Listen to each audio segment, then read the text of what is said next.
Welcome everyone. In this video, I'm going to be giving you some background info on some of the characters in WandaVision. Just in case you're planning on watching that soon, it is available on Disney Plus, and I just want you to have a good general knowledge of who these people are. So before we get into it, I would like to issue a spoiler alert because there are things that will reveal what has happened in previous MCU projects. And when I say MCU, in case you don't know, that is Marvel Cinematic Universe. And there have been around 22 movies before this series.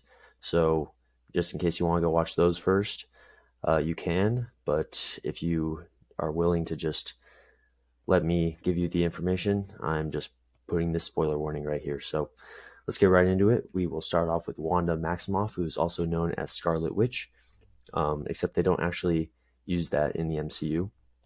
They just call her Wanda. She spent a lot of her life being experimented on by Agent Strucker of Hydra, which is basically a Nazi organization, very affiliated with Captain America. And in 2015, she joined Ultron against the Avengers, but eventually, for the Battle of Sokovia, changed sides along with her brother Quicksilver.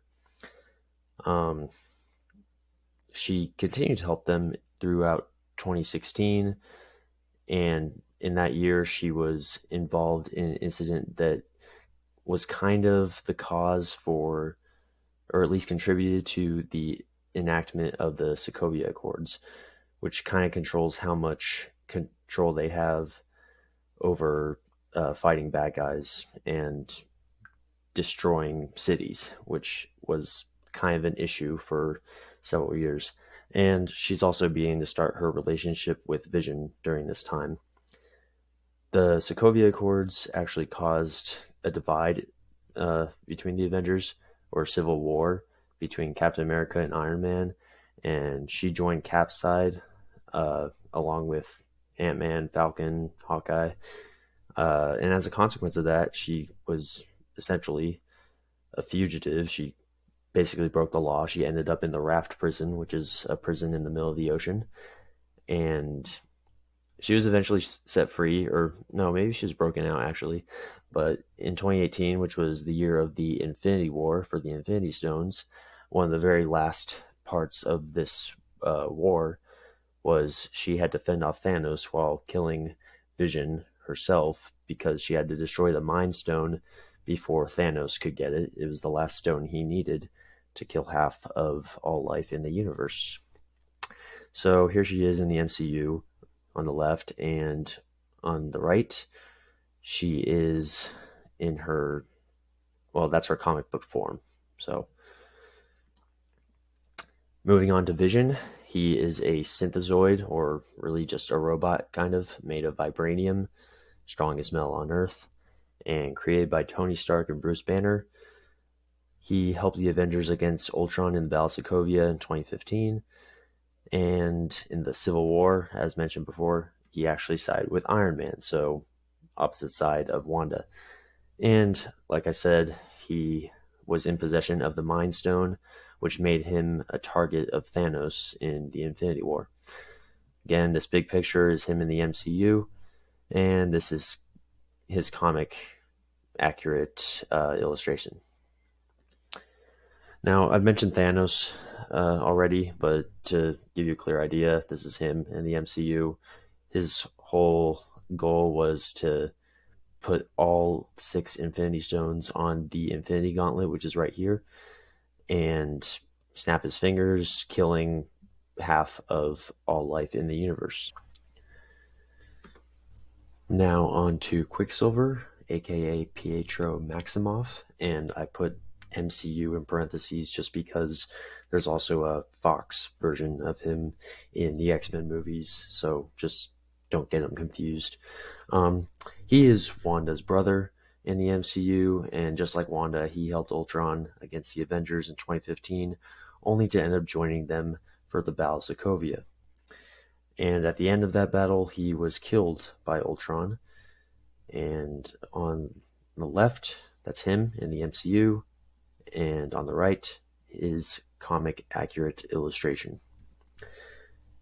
Now to go over his death, this is Ultron, super giant robot, kind of.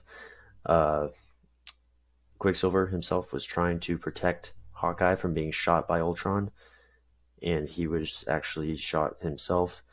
And Wanda, as you can see, was very devastated by that. Now skip ahead to Infinity War, and towards the end, Wanda was trying to kill Vision herself just so the Mind Stone would be, well, gone and out of reach of Thanos. But Thanos himself, he used the Time Stone, which he already had, to restore Vision, and that is kind of him being restored back to life. Thanos right here picks him up, takes the Mind Stone right out of his head, chokes him. This is Wanda realizing that, well, she basically failed and Vision's about to die, and Vision's dead corpse, which is kind of disturbing if you ask me. Now Wanda, as soon as Thanos snaps his fingers to erase half of all life, she is part of that half. She turns to dust, and 5 years later, when everyone got brought back to life by the Avengers, she was basically pissed and almost killed Thanos herself. It forced him to kind of give up, as you can see with these captions right here, and that kind of messed up the whole battlefield. But yes, Wanda was very close to just killing him herself. All right, back to the show. The town they're going to move into, WandaVision, they're going to move into Westview. And some of the characters you'll meet there is Agnes right here. She's going to basically be the nosy neighbor. She's kind of funny, kind of there for comic relief. These two are in episode 1. They are the Harts, Mr. and Mrs. Hart. They kind of play a big factor in the episode, but they don't really stick around very much. I guess they don't have a big role in the following episodes. But yeah, Agnes and Mr. and Mrs. Hart. All right, you are ready to watch episode 1. Please enjoy it. I hope you enjoy it. I strongly encourage you to first watch the trailers before you begin the series. You could watch one or the other or both available on YouTube. And yeah, this is first of many episode guides to come, and I really hope you enjoy episode 1. I will see you back here for the recap of episode 1 and some context for episode 2. See ya.